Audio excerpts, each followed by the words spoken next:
President Sako, thank you very much for being with us. I want to start with asking a very broad question. On October 1st, 2017, the Republic of Ambazonia and your people declared independence. Why? Thank you. Thank you for that very important question. We declared the restoration of our independence because we were an independent nation. So in 1961, as a British, United Nations British Trust territory, we were granted independence by a UN General Assembly Resolution 1608, which gave us the possibility of independence and then joining. The reason for the joining was that we were supposed to join either Nigeria or French Cameroon, which had become independent a year before. So they said when they give us the instruments of power on the 1st of October, we should have made a choice to join either Nigeria or French Cameroon because we did not have the resources to be able to govern ourselves. So there was never the third option, whether if you want to be an independent nation of your own. There was. This is the jargon they used, because you know that joining is a lot losing your independence, right? So they said they were giving us independence by joining. So that did not make sense. But anyway, that's what they gave us. But the act of independence is derived by the fact that on the 1st of October, the British, the trust system, the trust authority over our nation came to an end. But we had voted by a UN resolution to join French Cameroon as two equal states. Now, the reason why the UN resolution said it should be a federation of two equal states is because we were two independent states. If we're not two independent, we cannot be two equal states in a federation mandated by the United Nations. So that clearly shows that we were a sovereign nation and they were a sovereign nation, and so we're coming together by an act of the United Nations to become a federation of two equal states. So we have been living in illegality throughout, but just by the use of force, manipulation, to keep us under subjugation all this while. But if it were even good for us, if we were enjoying in that fake or failed relationship, probably would have stayed longer. But now we are being killed. We are being systematically eliminated. And so on the 1st of October 2017, the people of Southern Cameroon came out of on the streets, about 2 million plus. The images are there, the records are there. In the press, and we declared the restoration of our independence. You're calling it restoration of independence, yes. But can you also tell us why that you've waited from 1961 to 2017 to declare the restoration of independence then? What I am trying to ask here is, what are some of the other reasons, the underlying reasons that the people of Ambazonia finally decided that, okay, this is enough, we need to declare independence, we need to be our own nation? We have been subject to targeted elimination, economic deprivation, despite the fact that we contribute, our nation, our part of the two states, contribute more than 60% of the wealth of the whole country. We have been systematically denied, discriminated upon, and then targeted for elimination. This has been going on time immemorial, because from one dictator to another dictator imposed by the French, this is what technique they have used. There have not been any sincere dialogue amongst us, so between our peoples. So there have been killings upon killings. There have been summary executions, detentions without trial, and our people are the principal target. if you go, since we declared the restoration of the independence of our nation, we are losing, the rate has only increased. The same atrocities have just increased. Whole communities have been wiped out. Villages, about more than 80, let me just be conservative, more than 80 of our villages have been burned down. The internet was cut just so that images should not go out. Still, some of the images are quite disturbing. We've seen some of the images. Yes. Yeah. So this is what we are suffering. And tell me, what is the crime? What is the crime? We say we came into a gentleman's agreement to get into this thing, even though the agreement was not signed.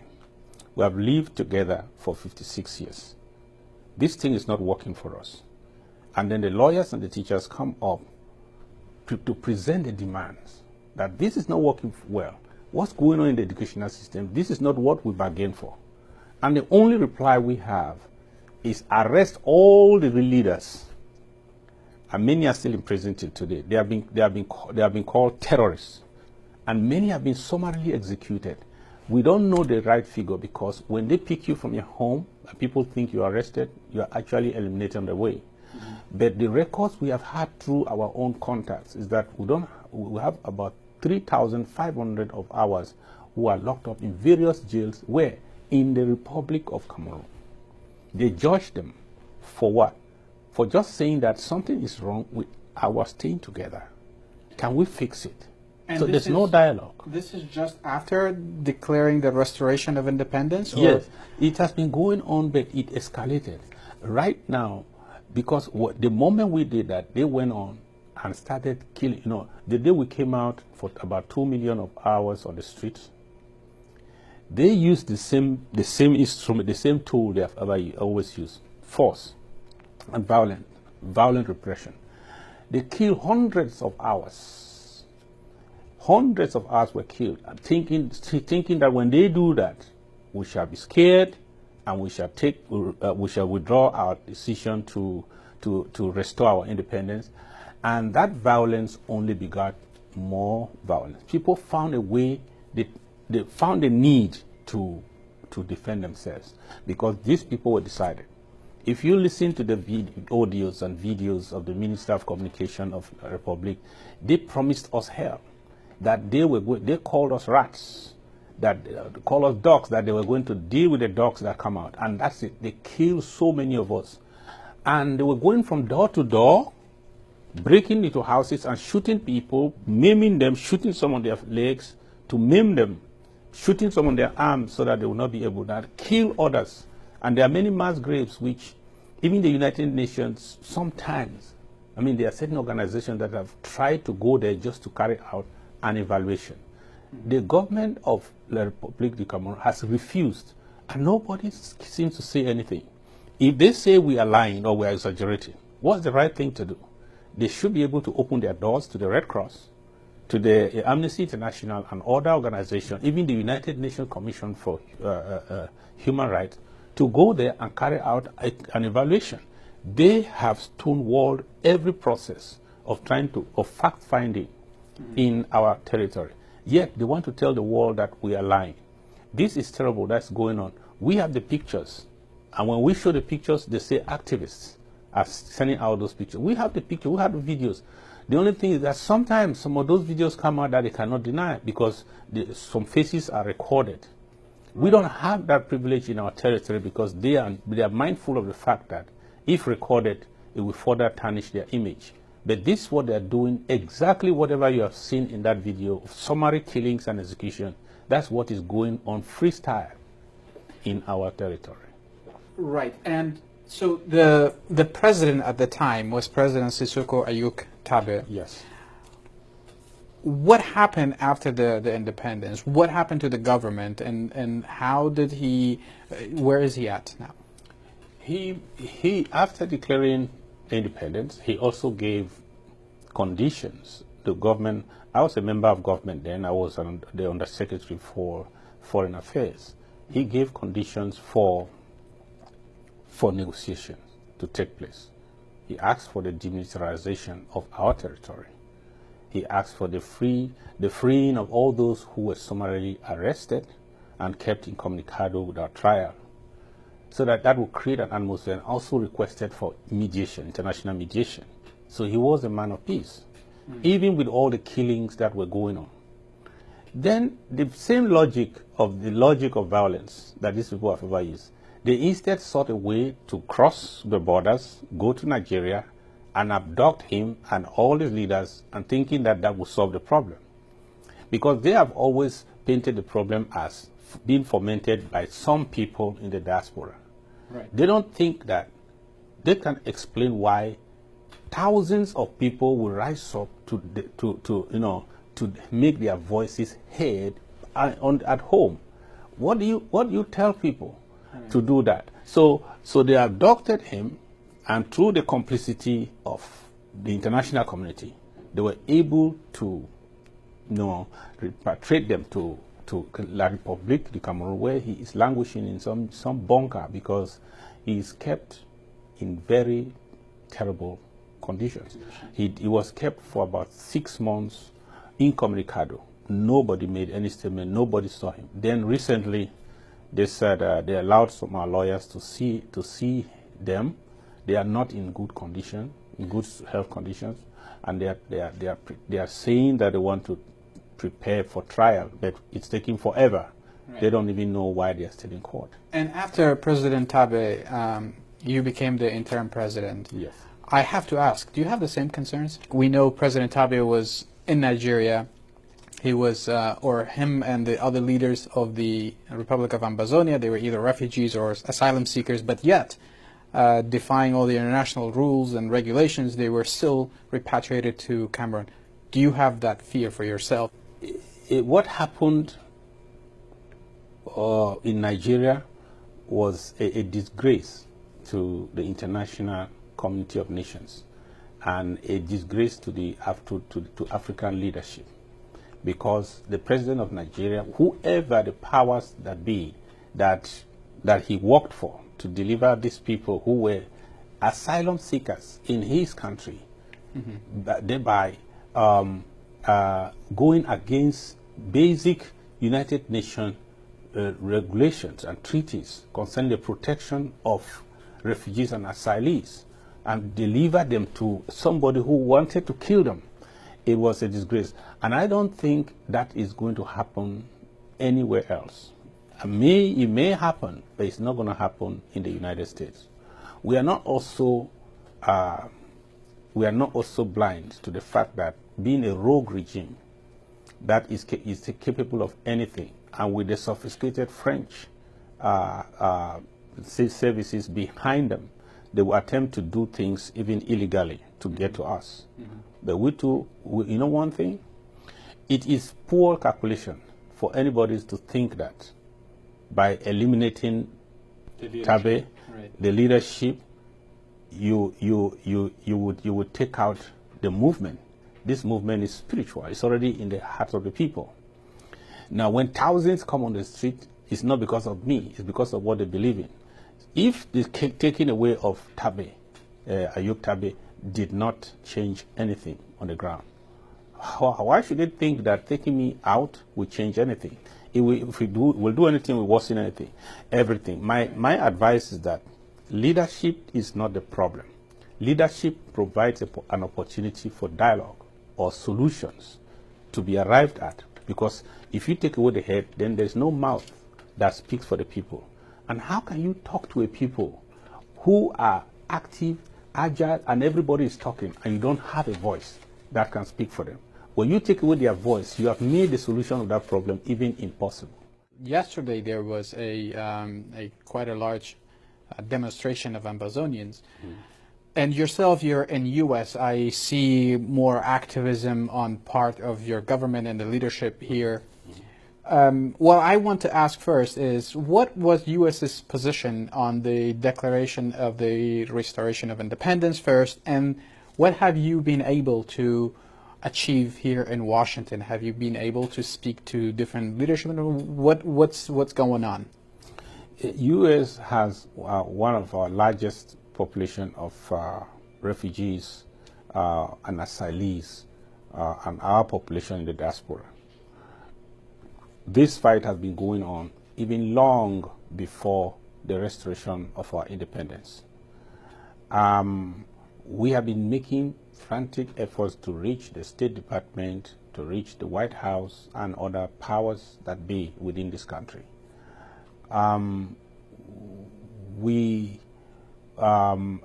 the initial position of the United States was like it is. You know, the international community don't really cherish the idea of, even though we were an independent nation, just the fact that we agreed to join another nation, they don't want to hear that, well, even if it's not good for us, we want to reaffirm our separate identity. They still look at that as some kind of secession.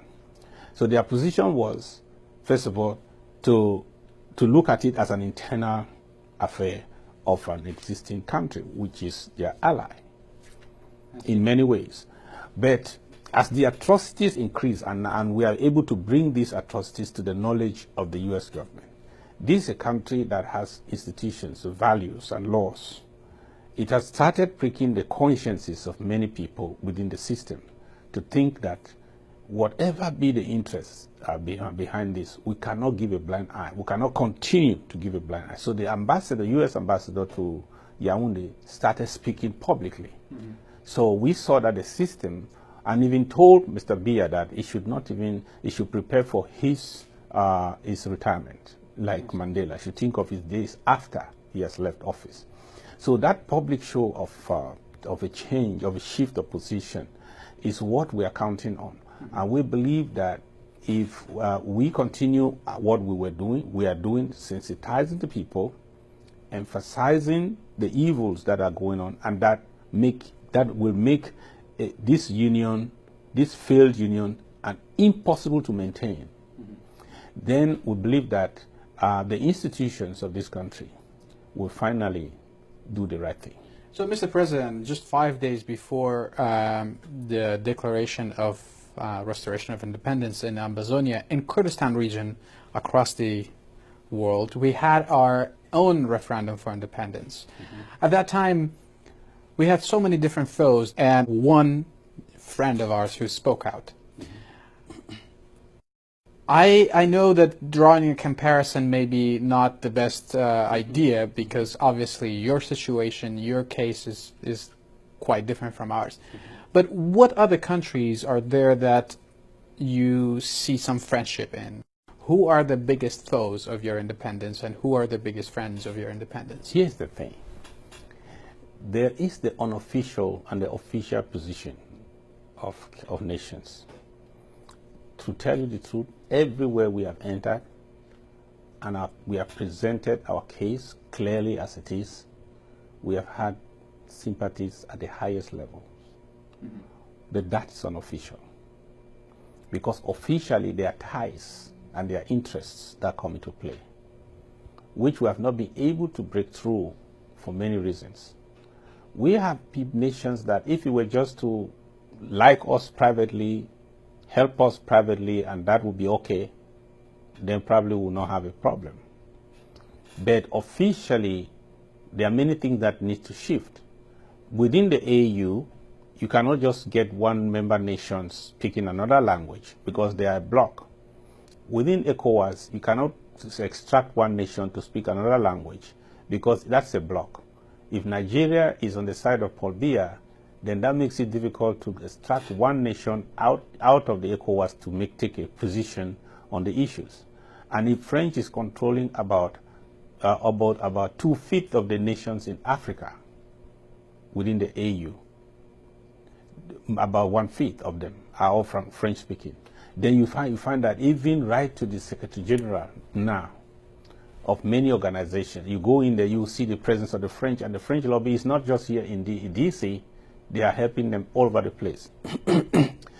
So we have not gotten any official recognition of friendship so far.